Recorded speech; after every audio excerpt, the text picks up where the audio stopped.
What I am about to share could potentially have several outcomes in the upcoming Path of Exile League. But if you are informed, you can only benefit from what I am about to share. And our goal here is to make at least a mirror in the coming days. If you don't have the time to watch this video, you can play it in the background like the gospel while playing Path of Exile. Every point that I've noted here is extremely important. Acquiring Mirror of Kalandra or a couple of mirrors a few days into the league start is not an impossible thing to achieve, but it's something only a few players tend to focus on. If you want a genuine build, you need currency. You don't have to do RMT, and you sure don't need an Ultra build to make mirrors in the first place. It can be achieved by anyone, even by sitting at the hideout with no Atlas progression. Personally for me, my minimum standard was to make at least one mirror within 2 weeks. Last league was the only exception, as it was the worst league that I've ever played in a long time. The basic premise of the strategy boils down to one thing alone, and that is the investment, and how to get the capital to make that investment in the first place. Obviously, this has nothing to do with dropping a raw mirror in day 1, as the RNG does not change throughout the league. This video will guide you step by step in achieving the goal that only a few people focus on every single league.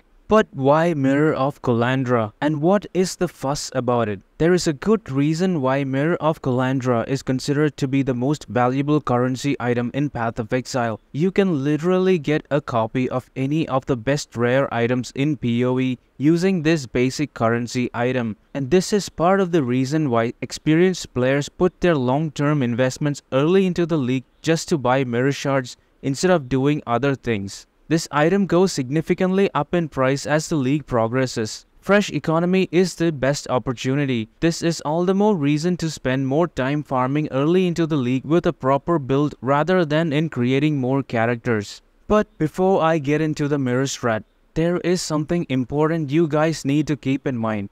Early on, under no circumstances do you waste time focusing on the new league mechanic, especially during the Axe. Feel free to try out and learn the basics. The Verisium deposits at later stages will be the most valuable RNG stuff that you can find. As you saw from the trailer, shipments are exactly like Tujen Hagel, and the NPC is also the same guy. In case you missed out on the critical part, let me play it out for you.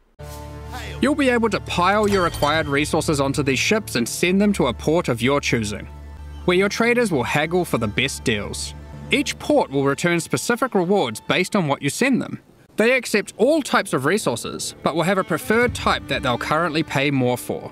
And you'll want to get onto this, because eventually you could be bringing in shipments like this, or even this.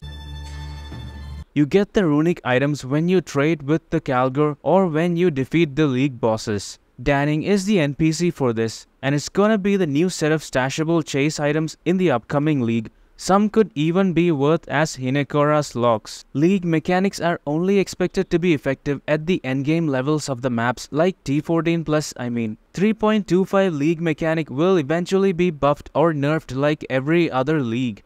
It is guaranteed to have flaws in it, in good ways and in irritating ways as well. So keep in touch with my channel or any other ones that are active during these FOMO times.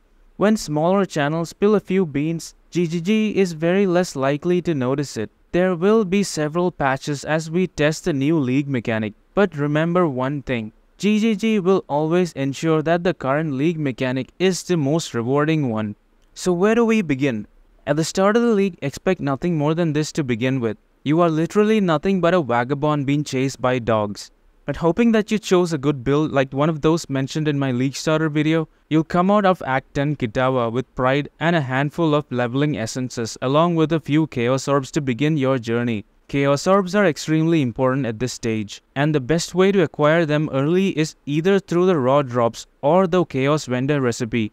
You'll have to start vendoring unidentified item level 60 to 74 set of gears. As soon as you pass area level 60, you'll drop tons of unidentified weapon and armor bases. But to get enough unidentified jewelry items, you just run regular lockpicking, perception or counter thaumaturgy contracts from this guy. To prevent leveling off too quickly, you don't finish off the missions. At level 60 to 70s, these rogue markers are not even worth it anyway. But remember, do not waste too much of time with Chaos Vendor recipes, as this stuff swiftly loses its value. Whatever you get from here sets the stage to begin your glorious 4-month journey. The whole point is that you can either use these Chaos Orbs to begin the first set of investments or to upgrade your build. This depends on if you are confident enough to head straight into the final step, or if you want to secure enough Atlas points first. If you are going to run the league mechanics, you will need the basic gear setup to begin with. If you are focusing on being the hideout warrior before even entering the maps,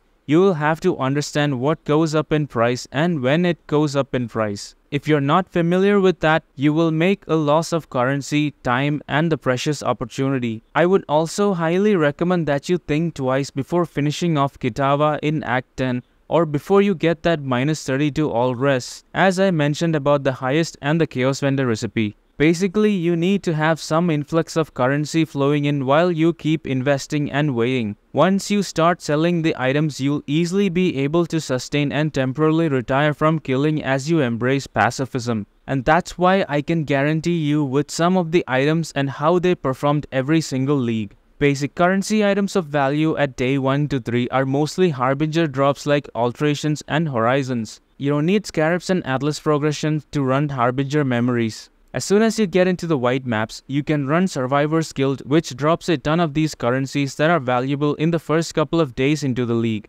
At later stages, most of them become worth like my stuff in the recycle bin. Harbingers perform exactly the same in white maps, but in the Survivor's Guild memory, it is the only case where they gain benefits to quantity mods since they are dropped from regular monsters. This is the map quantity modifiers that I'm talking about. Chisels and baubles are also worth a lot during the first week of the league. Sometimes it's more worth buying from the vendor than the trade site. We will consume a ton of alterations and baubles just to run a flask business alone.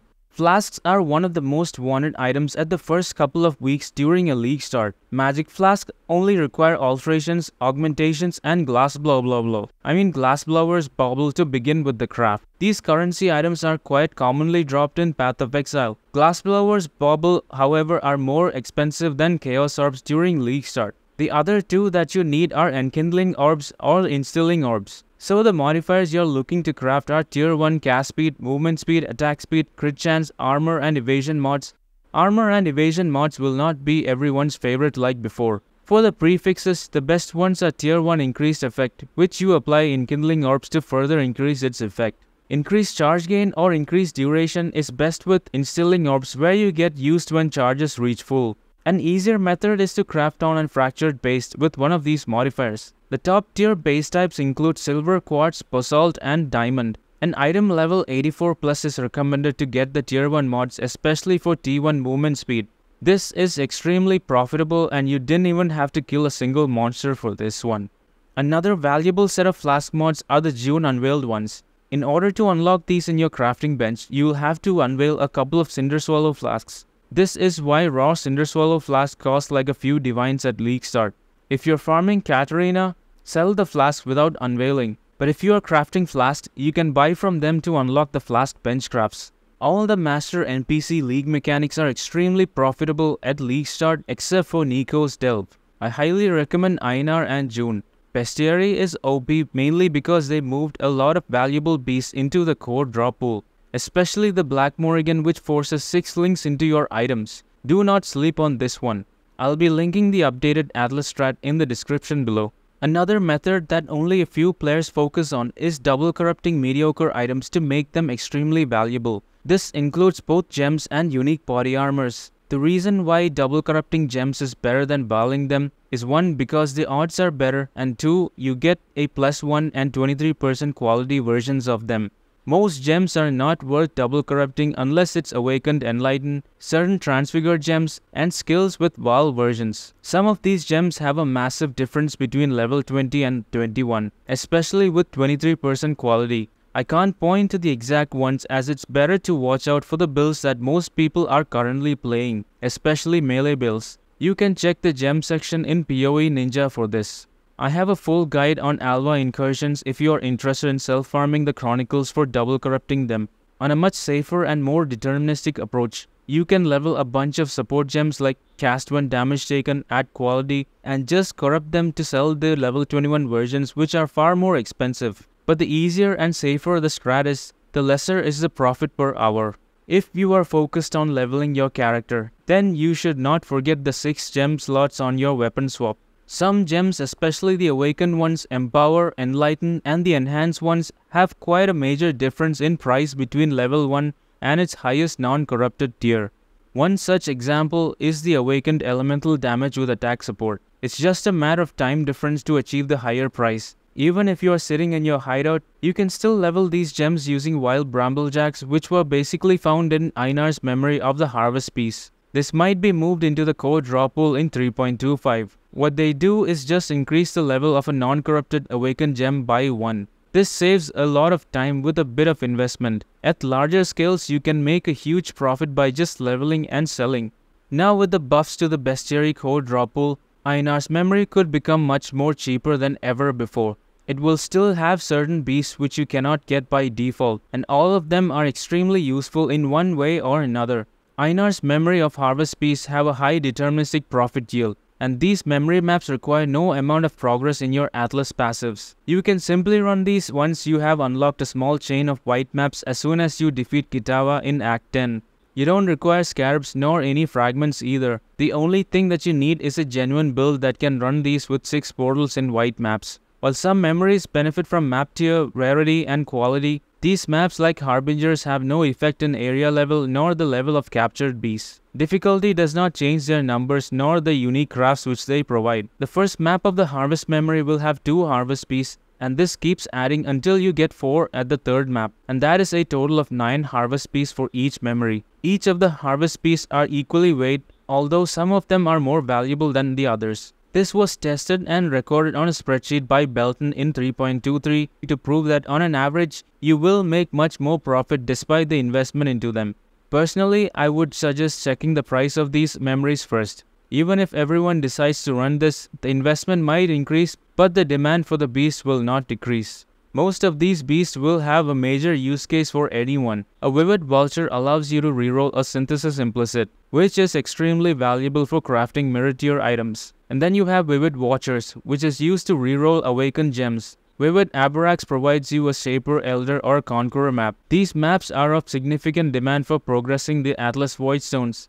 Then you got the Wild Bristle Matron, which gives you a random benchcraft metamod. In most cases, it's used in prefixes to get suffixes cannot be changed. Wild Helion Alpha allows you to reroll a random modifier on a Watcher's Eye, which is mostly used in 3 mod ones. And then the final one is the Wild Brambleback, which allows you to force a level on an awakened gem as mentioned before. So the more expensive the awakened gem is, the more profitable the craft will be. You can search specifically for the harvest piece using this regex, which I will link in the description below. And you can itemize each of them from Einar. In most league starts, a lot of players prefer to reroll into powerful builds like Flicker Strike, Discharge, and other power charge stackers, which are far more fun to play than their league starters. Most of them, including my builds, utilize mandatory uniques such as Farrell's Fur, which is a drop restricted unique. Farrell's Fur is one of the chase items for charge stacking builds like my Flicker Strike. It cannot be chanced and can only be dropped from Farrell, First of the Plains in Farrell's Den. What you're looking to buy on trade is Ferric Tiger Alpha. This beast that opens up a portal to the beast that drops this item is always much cheaper to buy on trade, and due to the significant rarity of its appearances in maps, which is like this thing in Pokemon, I wouldn't advise you to target farm for this beast unless you are playing solo self-found. But of course it's not as rare as Mewtwo. Plus this recipe also requires 3 other yellow beasts. The boss is guaranteed to drop one of the 4 uniques, one of which is Farrell's Fur that is in demand in the first couple of days after league start. And not only that, by defeating the boss you also get the craft for augmenting aspect of the cat, which can also be sold separately. So in either ways, it's a win-win situation for you. But I'd skip this strat entirely if the investment exceeds the value of the rewards with the popularity of the strat. There are some bestiary crafts that most people tend to forget. The Black Morgan is now a global drop pool, and this can force 6 links on any item including uniques. There are several 6-link items at the league start which can cost like 4 divines and more. This Beastcraft in my opinion is much better than rolling 1,000 fusings if you have bad RNG like mine. Another Beastcraft is the Sakowine Vulture, which creates a rare item with 6 links. The important thing with this one is that the monster level of the beast determines the item level of the created item. But at a league start, item level is not as important as getting 6 links, as people will keep upgrading their items anyway. Regular bestiary crafts such as this and this one are also quite valuable from day one. Although you can run the Atlas Einar in white maps, these two are quite rare to be found in general. Even with all the scarabs and the map nodes, you can farm them or buy them at trade depending on the price and the demand. The split beast, Phenimal Plagued Arachnid, are the spider type from the caverns. You can split valuable items like sixlings, certain high spaces, and high level crafting items with rare mods like +1, +2. A +1 amulet with no other prefixes are worth a lot for crafting. You can buy overmodded +1 bases and split them to make easy profit out of them. You can check the base items section in PoE Ninja just to see the best items that are worth splitting. In this way, you're not only taking an early advantage for the huge discounted price, but also literally doubling your profit when you sell them at the right time. But always remember, you cannot split items that are unmodifiable, corrupted, influenced, unique, enchanted, items with catalyst quality, and items with split tag. Enchanted items also include cluster jewels. T17 maps are considered unmodifiable, though they can be rolled with chaos orbs. Even if you can't split everything, some items are just worth investing. There are several items in PoE apart from mirror shards that go up exponentially in price. To avoid any risk, do not invest in anything that is way above your reach. If something is unusually expensive, it means there is inflation due to a lot of people investing in the same stuff. So it's always better to target items that are going to be extremely useful for a majority of players in the later stages. So instead of pointing out here and there, I would highly recommend you check PoE Ninja for items from the past leagues which had massive curves in the last 4 months or 120 days. Look for currency items, fragments, cluster jewels, unique items, and even Einar beasts. Even if you find it expensive to buy certain items from the trade site, you can still self-farm some of them. Like, for example, low-level 8 passive cluster jewels. Some of the most expensive items in PoE apart from mirrors is the 1 to 3 passive voices and the original sin. You basically get voices from Wave 15 Simulacrum and the OS from the Forbidden Sanctum. The original sin does require a unique relic named the Original Scripture to run and obtain it. This item is mostly a steep curve as the league progresses, and definitely worth the investment. Naturally, the Original Scripture has a chance to drop from Lycia at area levels above 81. This is another reason why Forbidden Sanctums are worth farming. So what to do with this relic depends on the price between the ring and the relic. But if you have a build and a skill to run a no-hit Sanctum, then by all means, go for it. Remember, this is a melee league, so most chase cluster jewels will be the attack ones. Most melee and bow builds use the same 8 passive large cluster jewels with martial prowess, feed the fury, and fuel the fight. These are much better than any of the damage mods in the passive tree. Other good mods include Drive the Destruction and Heavy Hitter. These come from the base, which provides 8% attack damage. The base item level you are looking for is 50 to 67 to begin with. This is important, as this prevents the odds of getting unwanted mods at higher levels. The Fossil Craft is also cheaper as it only requires primitive Chaos Resonators holding serrated fossils, which are basically the more attack modifiers and less caster modifiers. The Fossil Craft is also cheaper as it only requires primitive Chaos Resonators holding serrated fossils, which are basically more attack modifiers and less caster modifiers. This is a guaranteed investment for early league crafting, and since the base types are commonly dropped from leveling characters, this is much cheaper to buy early on. As the league progresses, these cluster jewels become more and more expensive and high in demand. Next, item level 84 to 100, 12 passive damage with bows versus the same for damage with two-handed. Bows are also considered as two-handed weapons, but the bow cluster with 12 can be much more expensive than the other one. The only difference is the damage over time mod. If you are playing stuff like Omni builds, you can actually use the cheaper base.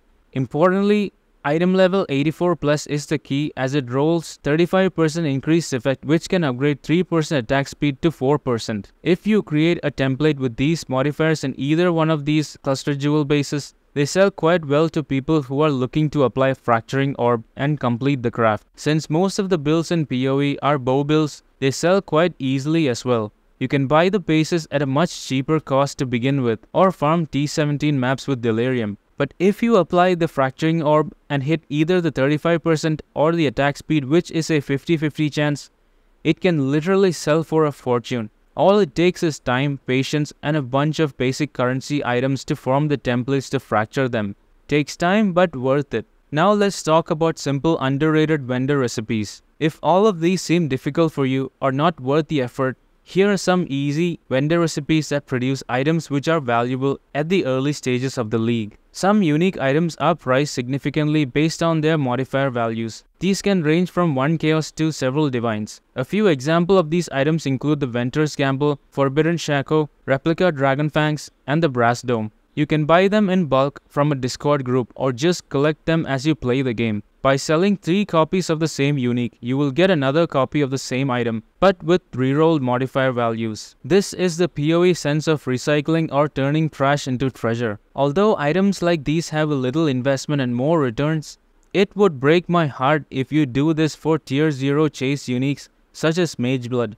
Another one, the Divination card for 20% quality Mirror Arrow is a very common drop in most maps. A Mirror Arrow gem plus 1 alteration gives Blink Arrow, which is quite demand at the league start for most bow builds. By the way, don't ignore div cards like these at league start. Also, it's worth mentioning that since Gem Cutter Prisms are quite expensive these days, the best way to farm Transfigured gems is with 20% quality gems from Divination cards. At the Divine font, the most common reroll craft always gives a Transfigured variant with the same quality. To quickly go through a few more, selling all 3 types of the Berserk rings gives you a powerful endgame unique ring called the Taming, which is used in several league starter attack builds. But this league, this item has been modified for a niche set of builds. My favorite one, however, is Replica Bitter Dream plus level 20 Fire Penetration plus Cold Penetration plus Lightning Penetration. This gives you the drop restricted gem, Elemental Penetration support. 60 unique rings gives you the unique body armor Lore Weave, which is mostly used in builds that have minus max res in their build setup. Whatever investment you put early in the league, it will have a significant snowball effect as the league progresses. What is valuable at a league start is considered trash later on, whereas what is considered as mirror tier is extremely much cheaper when the buyers are few, which is always the case at a league start. So if I have inspired you in any way, please make sure to subscribe to my channel as I have much more incoming. Stay safe and have a blast at league start, Exiles.